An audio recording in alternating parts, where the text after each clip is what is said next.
The morning sun poured through the tall glass windows of the Alderwood estate, lighting up the silent room where Adrian Crowell, one of the country's youngest billionaires, lay on an expensive leather couch, pretending to be asleep. His breathing was steady, his posture relaxed, but his mind was sharp and alert. He wasn't resting. He was testing. Testing the one girl he believed might be taking advantage of him, the maid's daughter, Kaya Rowan. For weeks, someone had been quietly arranging his scattered documents, fixing the corner flowers he always forgot to water, and leaving a neatly folded blanket at the edge of his desk chair whenever he worked late. He wanted to know who cared enough to do these things when they thought no one was watching. Today, he would find out.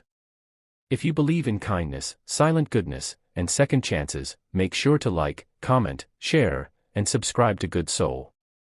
Your support helps more people see stories with heart. The room was warm with daylight as Kaya walked in, unaware she was being observed. She moved softly, in a way that suggested she was used to not taking up space. She was 19, with tired but warm eyes and soft hair tied in a simple braid. Her clothes were clean but worn, a silent reminder of how hard she and her mother worked to survive.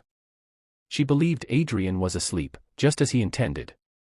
But what she did next changed everything he thought he knew about loyalty, dignity, and quiet strength. Kaya approached him, but she did not reach for anything valuable. She did not look around with curiosity or greed. Instead, she gently picked up the blanket on the chair and, with a tenderness Adrian had never received even from people he'd paid generously, draped it over his shoulders. She hesitated a second, her voice barely a whisper as she said, "You work too much.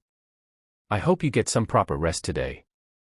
Then she noticed the wilting plant by the window, sighed softly, and carried it outside to re-water under the bright daylight, humming a small tune to herself. Adrian felt the breath leave his chest. She wasn't serving him.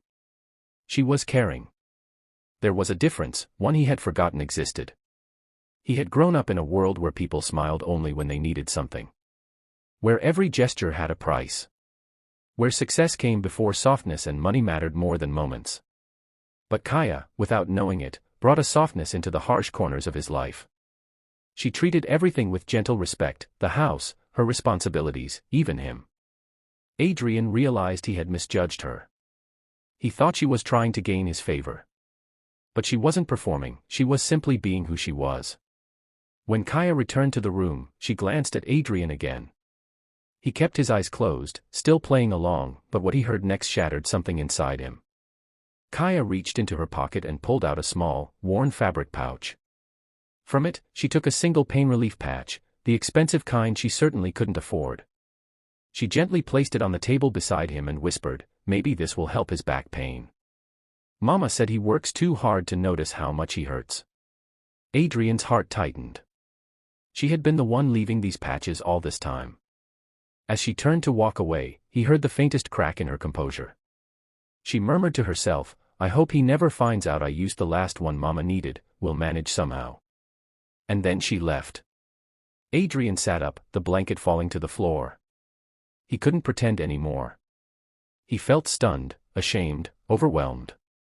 Kaya had given away something she needed, just to ease the pain of a man who barely noticed her existence.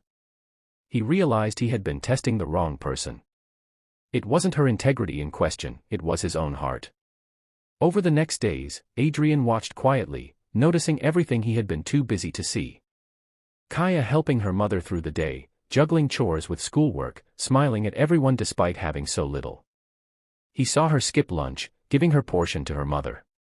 He noticed how she stayed behind after work hours to clean the garden, not because it was her job but because she believed the flowers deserved sunlight and care.